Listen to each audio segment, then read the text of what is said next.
niba ifoto warayikoze wiga ubwo izindi bwo zimeze gute?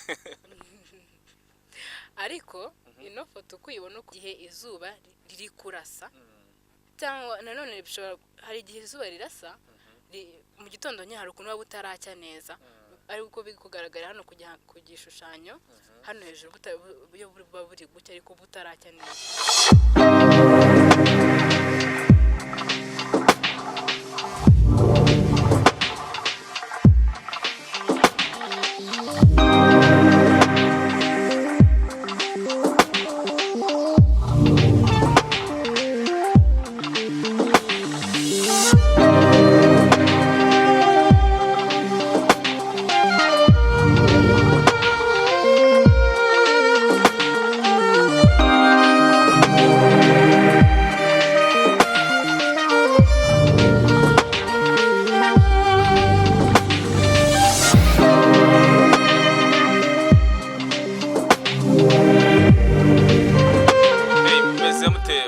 Ba Yes Uko TV mbere na mbere tubanze kubifuriza umwaka mushya muhire 2021 twayigezemo. Ntabwo byari byoroshye 2020 ntabwo yagenze neza kuri bamwe ko wasangaye n'abandi yagenze neza ariko kubera Imana kubw'imbabazi z'Imana twinjiye muri 2021 twishimira gukomeza kubana namwe kandi nkuko mwabitugaragarije 2020 urugendo twakoranye twaragendanye turifuza ko na 2021 tubana tubafitiye abatumirwa benshi dufite abantu bafite impano zitandukanye tuzagenda tubagereraho dufite ibiganiro byinshi byiza mbese ibyiza byose muzifuza biri kuri Yes Uko TV nkuko slogan yacu bivuga ngo Yes Uko TV feel every moment ibintu byose muzabisangaho. Turakwibutsa rero gukora subscribe wowe utarayikora ugakora like ugakora comment ikiganiro wagikunze ugakora share ukabisangiza n'abandi kugira ngo inkuru twakoze zigere ku bantu benshi. Nkuko muri kwibonera kuri screen zanyu dufite umushyitsi ufite impano zidasanzwe afite impano nyinshi ari bugerageze kugenda atumurikira muri bimwe akora ndetse tunaganire. Nkuko muri kubona rero ntumukobwa muribaza ngo afite impano imeze ite ndabizi amatsiko ni menshi ariko reka tubanze tumwakire abanze atwibwire mumenye ngo ninde tugiye kuganira. Amakuru ni meza mwaka mushya twese hamwe turagira ngo manze mwibwire abakurikiye Yes Uko TV bamenye ninde tujye kuganira. Amazina yanjye nitwa Igihozo Melise nkaba ndi umunyabugeni nkora ibihangano bitandukanye nshobora gukora igihangano na crayon nkakora n'ibihangano n'amarangi ndetse n'ibindi bitandukanye bijyanye n'ubukorikori nabyo ndabikora. Yego murakoze. Yes nkuko mubyumva rero tugiye kuganira na Melise ni umunyabugeni akora ibintu bitandukanye. Meri ndagira ngo mbaze nkubaze uri umunyeshuri cyangwa se wararangije ibintu ukora ni ibintu wize bimeze gute abantu bafite amatsiko yo kumenya neza umuntu tujye kuganira. Ibintu nkora narabyize ariko mbere yuko mbyiga nari nsanzwe ari ibintu nkunda nakuze mbikunda kandi noneho mba mfite ahantu mbikomora mbikura muri famille donc bagiye babona nyine ko bishoboye barambwira ubu ibintu ubyize byagutunga byaba ari ibintu byiza cyane niyo mpamvu nyine nahisemo kujya kubyiga kuko nari mbikunze nyine nanabikoraga mbere ariko ntago ari cyane gusa numvaga mbifitiye urukundo. Yego ngiye kubyiga nabyize ku Nyundo nahize imyaka 3 hanyuma yaho ndimo ndiga ndi gufata andi masomo ko ndakiga kwiga ntago birangira yandakiga ndongeraho ubumenyi bijyanye noneho mu kubikora mu buryo buri digital nshaka kuba noneho umushushanyi ahantu hose nkaba nabikora yaba nkajya nkora noneho amakatuni nkoresheje inoze zino software. Yego. Yes irango rero bakunzi bacu mwe mukurikiye Yes Uko TV mwamaze kumenya neza Melise tugiye kuganira. Reka rero dutangire tuganira Melise n'iryari muri wowe wiyumvishemo impano yo gushushanya. Natangiye kwimbamo impano niga mu wa 6 primaire. examen nibwo batuhaye examen yo gushushanya hanyuma mwarimu yari yatubwiye ngo dushushanye ariko ntabwo yatubwiye ngo yari yatubwiye ngo dushushanye ikintu dushaka hanyuma njyewe nibwo nahisemo gushushanya inzu yo mu rugo nyimuhaye nawe kuko ibyo bibonye mwese avuga ati ahantu byari byose ndahazi ko mwarimu yasanzwe azi mu rugo iwacu ahitamo 5/5 kuko yari kuri 5 icyo gihe examen arangije nyine mtamvugana ibintu bikoze neza n'abandi bose nabyerekana mu rugo bakavuga ati wahagerageje yego nibwo nabonye ko nyine mbishoboye ngenda nzamuka nyine mfite urukundo rwabyo noneho wenda uretse ko ngeze muri secondaire gato ya muri troncome nago nakomeje kubikora cyane none mfokasinze numvaga nshaka kwita ku masomo cyane rero Melise aho ngaho niho nengeye kukubaza ikibazo urabona abantu bakoze troncome bo abafite amasection atandukanye ndetse n'ababyeyi bakagerageza guhitiramo umuntu ibyo yakiga bitewe yenda n'ibyo abantu bavuga ngo ni biri ku isoko ry'umurimo sibyo wowe urangije gukora ikizamini ese waba warahisemo section y'ibigendanye n'ibyo ngibyo by'ubugeni yego nabihisemo gusa nabihisemo ntago nyine kuko nagize muri secondaire nangira kubireka ariko ntago numvaga yuko wenda ari ibintu nziga gusa nabihisemo nyine kuko mukuru wanjye yarabibonaga ko nabyiga we yarabibonaga ngo ati nutora uzatore art nuko yenda ndabitora mbona n'ubundi nibyo bampaye ko n'ubundi numvaga nari nababaza n'ikintu cyo nakiga mbona barabimpaye nyine ngenda kubyiga ya ni gutya nyine tugiye kugaruka yes urumva ko rwose wahisemo neza cyane muri iki gihe ikintu bita impano kiri gufata umuntu kikamuzamura kikamugeza ku yindi level ibyo abafite impano yo kuririmba impano yo gushushanya impano zitandukanye gukina umupira ikintu bita impano ni ibintu bizamura umuntu bikamugeza kuri level n'amashuri atanakugezaho ariko impano ikakuzamura Melise dukomeje kuganira rero ugiye kutuganirira utwereka ibintu wagishushanya ubwo tukubaza utubwire ni impamvu ki kuko umunyabugeni afite creativity ashushanya ikintu afite n'impamvu yagishushanyije ubwo urambwira aho turi buhere ntacyo ndabikwereka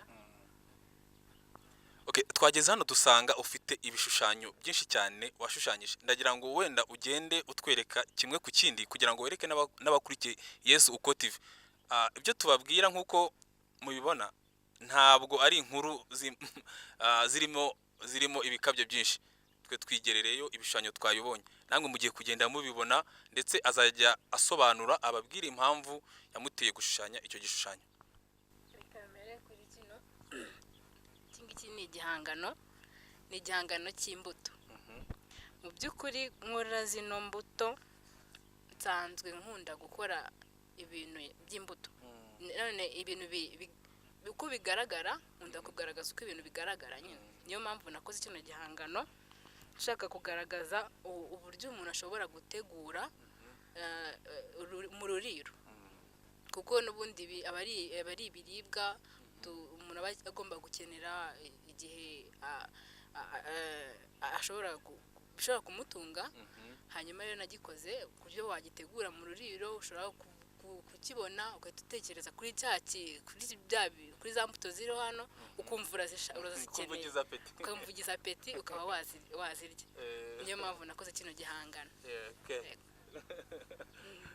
reka twereke n'ikindi gishushanyo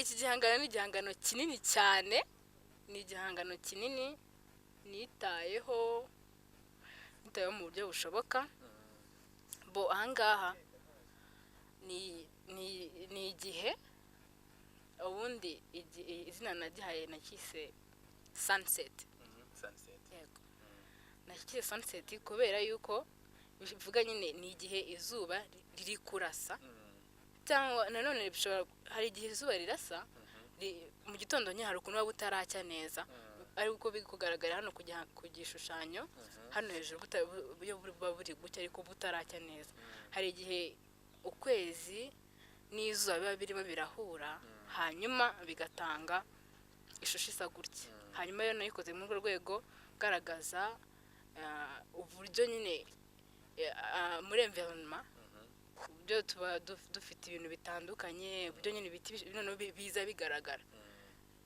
niyo cyo kintu cyatumye nyikora nyine bitewe n'ahantu narindi nkabona ukuntu haba hameze. kirimo ubuhanga kandi none se tukiri kuri iki gishushanyo mu by'ukuri kugira ngo nk'iki gishushanyo ugitekereze ugikore bishobora kugufata nk'iminsi ingana? Bintwara igihe kuko nibanza kugitegura.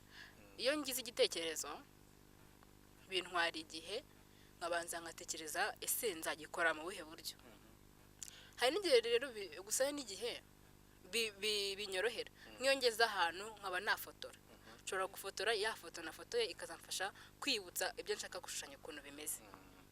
Rero igihe byantwaye iki ngiki byantwaye amezi 3. Amezi 3? Yego. Ko ntago ari ibintu biba byoroshye, wenda uvuga ngo urabyuka ngo ugikora umunsi ngo kigiye kirangira.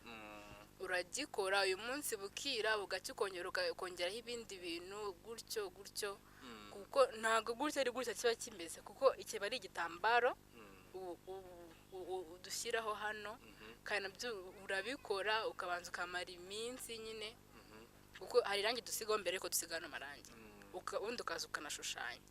Iyo umaze gushushanya nibwo utangira gusiga irangi. Gusa muri ibyo byose gusiga irangi ntago bikomera, nyine ikintu bigora nuko bitwara igihe nyine. Iyi bucya ukagenda wongeraho ikintu gutyo, ariko iyo wamaze gukora ibyo bice bindi ntago bigora cyane. None se reka nkubaze gatoya, nk'umuntu ugiye kwiga gushushanya usanzwe atifitemo impano yo gushushanya, ni ibintu umuntu ashobora kwiga akabimenya?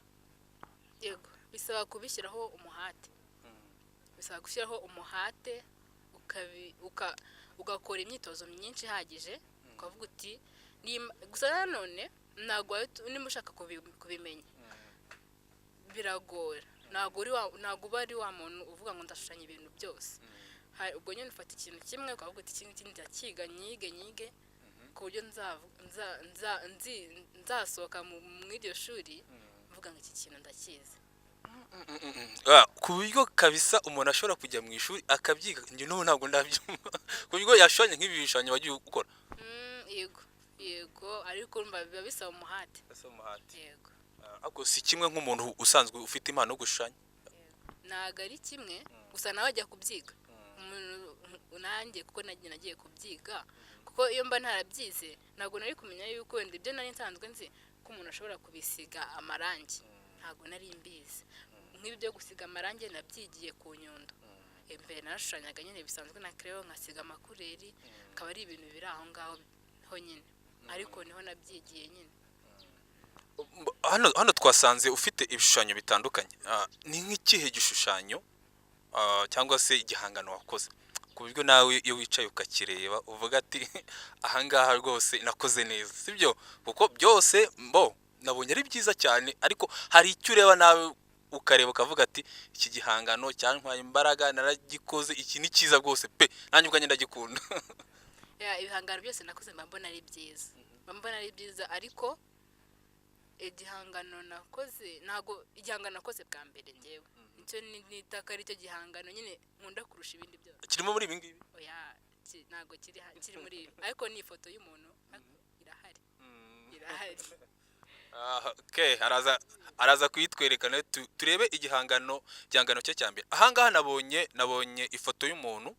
Umuntu ayirebeye kure ashobora kugira ngo ni ifoto, ariko ni igishushanyo. Ngira ngo wereke ushyira no kuri kamera kuri Scott TV nabo barebe. Uyu mukobwa afite impano itangaje cyane.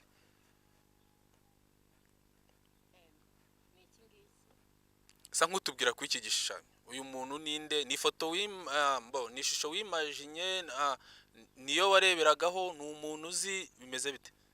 Ino foto ni umuntu nzi. Iyi nayikoze nkiga, kuko ubu nyuma yaho hari izindi nakoze nyinshi zitandukanye nazikoze nkazitanga.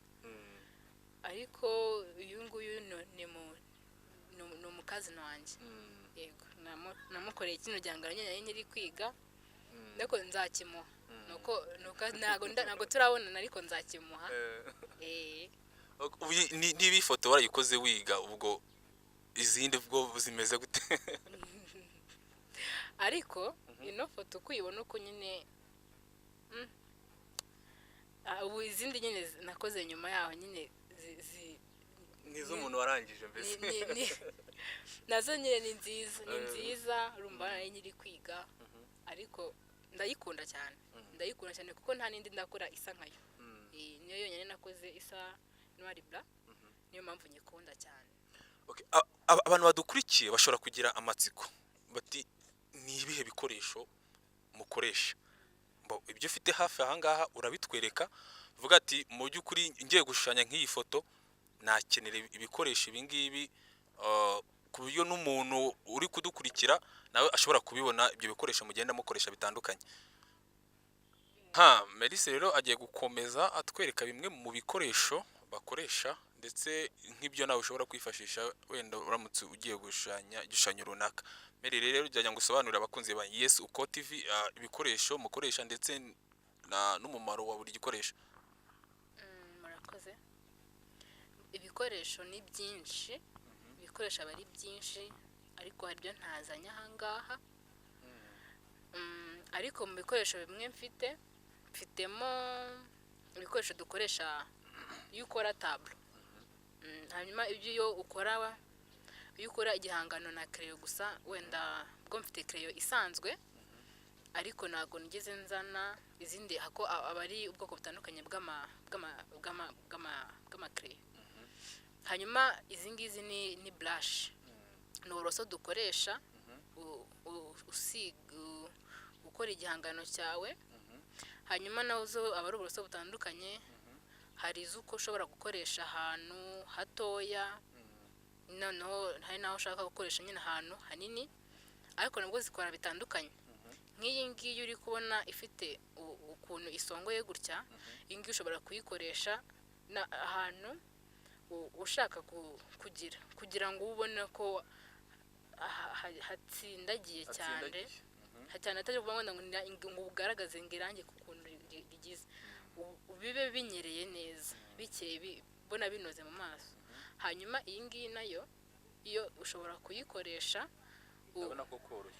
iyo iroroshye ushobora nk'uko iri gukora nk'amalandscape.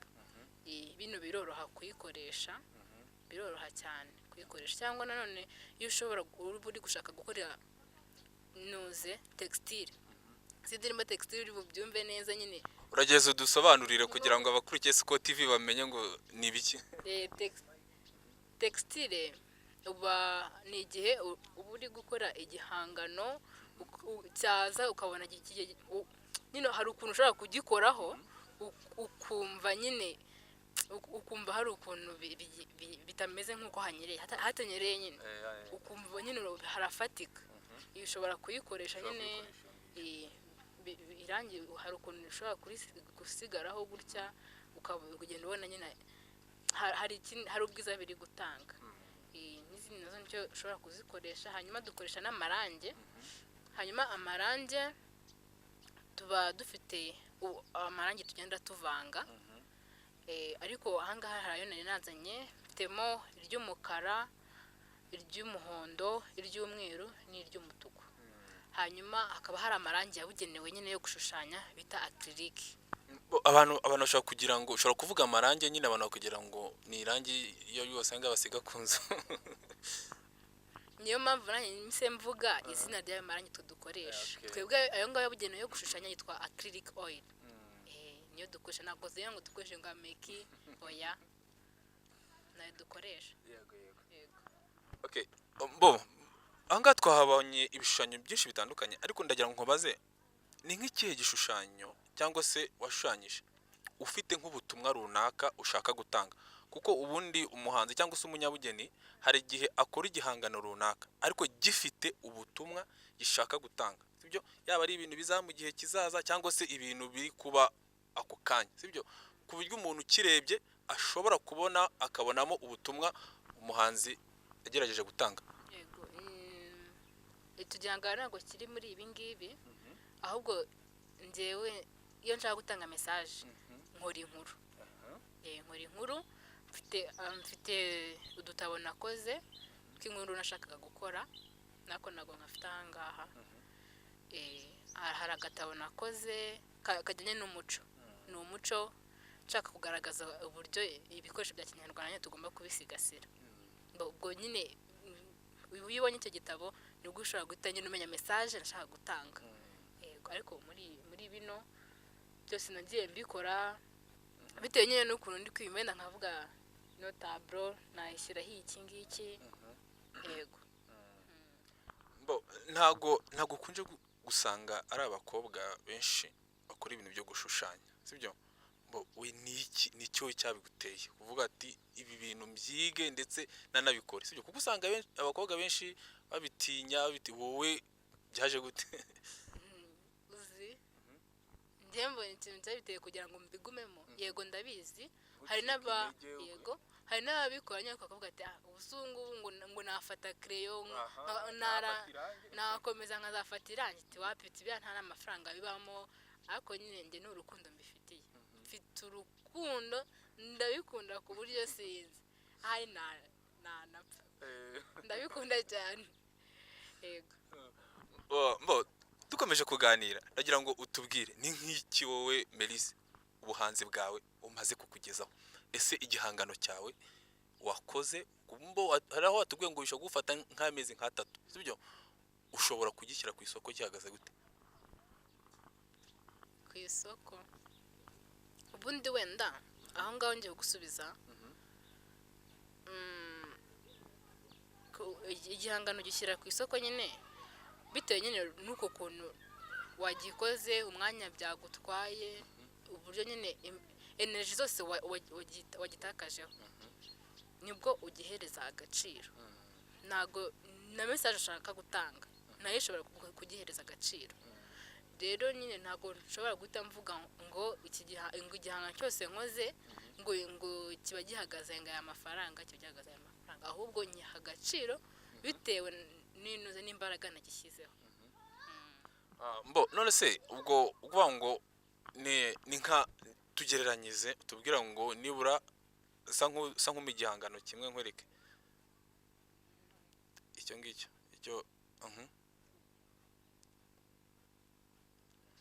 Okay, urabona nk'iki gihangano wakoze, sibyo?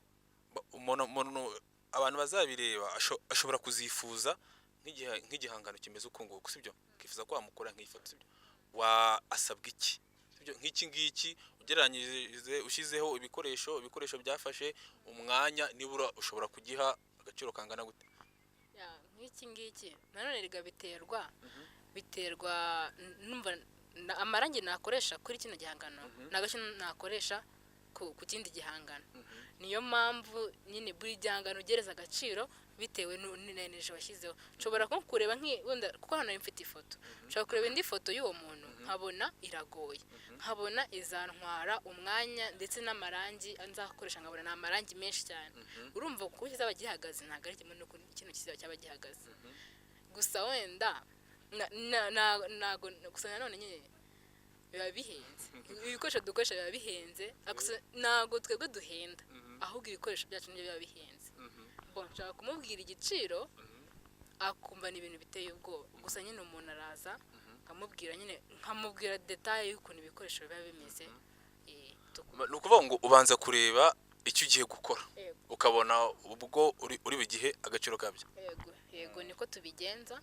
Ndabanza nyine nkareba cyangwa nyine nkuko nakubwiye igihe igihangano kirangiye nibwo nyihereza agaciro bitewe n'umwanya cyantwaye nyine. Ariko ubwo nyine ibyo ni igihe atari commande wenda y'umukiriya, ariko nimba ari umuntu twumvikanye akambwira ngo igihangano wenda uko kiba ashaka ko kiba kimeze, nibwo mubwira ati ibi n'ibi ngibi nzabikenera, ibi n'ibi nzabikenera, ubwo kizaba gihagaze aya na nyine nkakora total. Okay, urumva ko ibyo byose umuntu yaje mukavugana ntabwo mwananira. Washaka ibihangano byawe ashobora kubibona gute? Wenda nubwo twarivuze kukivuga turimo turasoza ariko tukivuga none. Ntago twananiranwa. Yego. Ahantu yansanga wenda byoroshye kuri ubu ngubu social media zarabyoroheje. Ashobora kumvugisha kunoze wenda kunyandikira kuri Facebook cyangwa Instagram yanjye, ariko cyane cyane Instagram nkoresha nitwa Melise ni igihozo. Yego.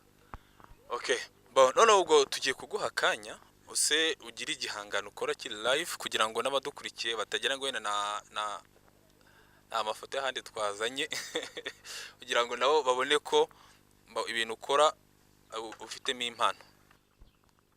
Yes, murabona ko twakomeje kuganira na Merise, umukobwa ufite impano zidasanzwe mu gushushanya. Yatweretse ibishushanyo bitandukanye agiye afite. Murabona ko rwose ari umuntu mu gihe kizaza ndetse no muri iki gihe azaba akaze cyane. Twasanze rero afite n'utundi tuntu dutandukanye akora nk'uko twabwiye ngo afite impano zitandukanye. Merise, wadusobanura utu ni uduki twabonye hano? Ni imitako, utu tuntu byo byaje bihuriye he n'ubugeni? ubu ngubu nibwo bukorikori navugaga nkora. Ibi ngibi ni igitekerezo nagize kuko nabwo nyine ku ishuri bagendaga barabyigisha ku ishuri, bashobora kwerekana nyine uburyo umuntu ashobora guhimba imitako. Hanyuma yongera igitekerezo cy'uko nabikora, kandi ibi bintu nabyo uburyo nagiye mbikoramo nabikoze mbikoramo amafaranga amfasha kwiga ibyo ndi kwiga ubu ngubu. Ubuse nk'akantu kamwe ugashobora kuba gahagaze gute cyangwa se kagutwara imbaraga zingana gute iyo ugiye kukagurisha biba bihagaze gute? Wenda ahangaha nahita mvuga wenda kamwe ukuntu nkagurisha ibihumbi 2,000. Kano kaba gakoze n'igiti, ubwo turatandukanye. Hari tuba dukoze n'igiti nandikaho amagambo nkanadekora hano ku ruhande, hano two nshyiraho amazina y'inyuguti ariko asanzwe.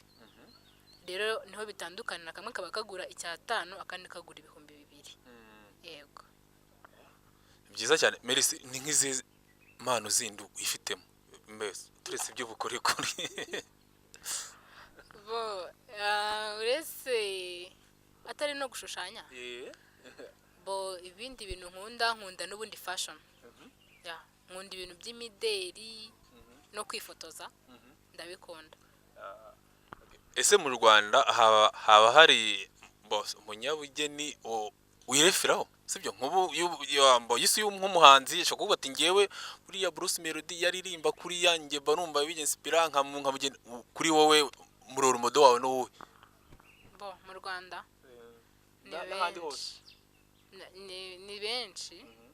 ni benshi ntago navuga ngo nimwe gusa.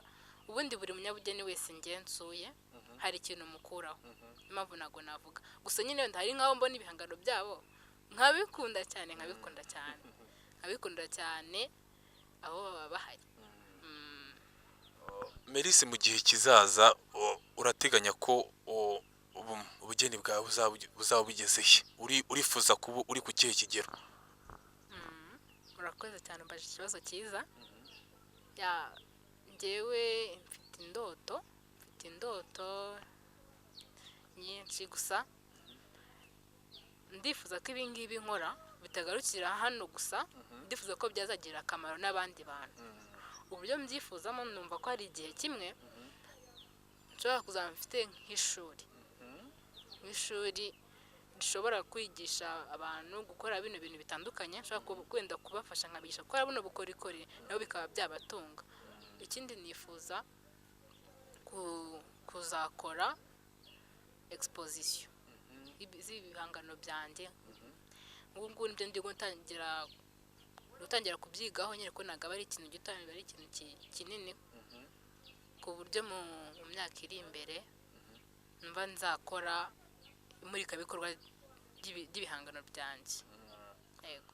Niki wabwira nk'abana b'abakobwa bitinya bafite impano runaka zitandukanye ariko ugasanga baritinya ubwo ibi ngibi ni iby'abahungu, ibi sinabikora, njye ntago nafata irange ngo nshushanye, ntago nafata kereyo, reka nka Merise nk'umuntu watinyutse akabijyamo, ni icyo wababwira?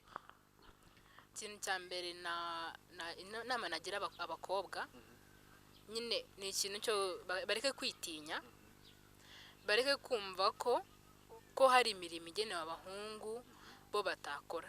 Njyewe ndakubwiza ukuri yuko ibi nkora hari ahantu umuntu ajyanye nawe ndagakenera imbaraga z'uko umuhungu yabikora, ariko gerageza ushyireho imbaraga zawe, utinyuke, nyine wumve ko hari icyo ushoboye nawe. Wenda bikunanira ariko wagerageje. Utagerageje ntabwo ushobora kumenya ko ikintu cyoroshye cyangwa ko wagishobora utagikozeho. Niyo nama nabagira. mbese urabwiye ngo ntibatinyuke barashoboye. Bagerageze imbaraga bafite, mbese bagire n'umurava. Ikindi kintu nababwira muri buri mwuga wese buri wese ashoboye gukora, bagira umurava kandi birinde ibintu byo kuryamira. Kuryama naje ni umuntu ashobora kuryama iyo bwakeye, ntabwo umuntu aba agikoze umurimo, agira ubunebwe. Ariko birinde ibitotsi. N'ikindi kintu kimfasha ni ukwirinda cyane gukoresha imbuga cyane, gukoresha telefone cyane. Nayo ishobora kugutwara ubwonko, ikakubuza kuba wakora ikintu ushaka. Gusa nugira umurava mu kintu ushaka gukora, uzakigeraho. Turi kugenda tugana ku musozo, ariko ndagira ngo mbanze menye Merise nyuma y'ubuhanzi ni umuntu umeze ute, nyuma y'ubugeni ni umuntu umeze ute? Sibyo?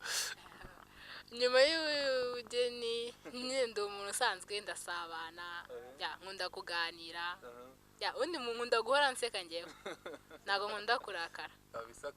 Yego. Nkunda guhora nishimye nyine. Abantu nyine rimwe na rimwe hari ukuntu mba ncecetse, ariko iyo ndi kumwe n'abantu tumenyeranye nkunda gusabana. Iyo ukeneye kuruhuka ni iki kigufasha? Iyo wumva ushaka kuruhuka nyine gufate fresh air, bigenze ute? Ikintu kimfasha mu kuruhuka, nkunda kumva umuziki. Yego. Ni nk'uyu muhanzi ukunda mu Rwanda, uretse no mu Rwanda n'ahandi hose, sibyo? Kuko niba ukunda indirimbo byose hari n'umuhanzi ukunda. Umuziki ntabwo nkunda umuhanzi, nkunda ibihangano. Nkunda ibihangano. Ni nk'ibihe bihangano? Njyewe nkunda indirimbo zose.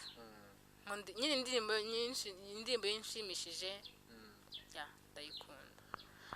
Ariko hanze ngira umuhanzi nkunda. Nkunda Tatiana. Okay, Merise, mwakoze rero kuganira natwe, mwakoze kubana natwe kuri Yes Uko TV. Ndagira ngo ubwire abantu bazakurikira izi nkuru, bazakore subscribe ndetse bakore share kugira ngo ibihangano byawe, dore ko bimwe twagiye tubyerekana hano kuri Yes Uko TV, bizagere kure cyane n'abandi bantu bagukeneye. Batubwiye ko bashobora kugusanga kuri Instagram, tubwira na account ukoresha, ariko tubwire n'ahandi hantu uko bakubona. Ndashimira buri wese wakurikiye kino kiganiro, mbasaba nanjye kunshyigikira mu byo nkora. Hanyuma ukeneye kureba ibihangano byanjye bitandukanye, cyangwa ukeneye kumbaza ubundi busobanuro y'abashaka, ashobora kunyandikira kuri account yanjye ya Facebook, nitwa Merise ni igihozo, cyangwa akandikamo ni igihozo Merise. Hanyuma kuri account yanjye ya Instagram ho nitwa Merise ni igihozo. Aho ngaho hose yahageze ntago yambura. Yego, murakoze. Merise, turi gusoza, ni nk'abahe bantu ushimira bashobora kuba bagutera courage mu nyene bwawe, bagufasha mu bintu runaka? Ndashimira cyane ababyeyi banjye, ndashimira na mukuru wanjye, ikindi ndashimira inshuti zanjye zikunda kumba hafi, zikunda kumpa courage mu bintu nkora, ntago bankinege. Buri muntu wese ubona ibintu byanjye akabikunda, ndamushimira. Okay, Merise, murakoze, turabifuriza kugera kure, dore ko twumvise ko mufite projet ndende mu gukora exposition y'ibihangano byawe ndetse no gutangiza ishuri. Mufite intego nziza kandi zagutse, turabifuriza rero kuzazigeraho, kandi mwakoze kubana natwe. Yego, namwe murakoze.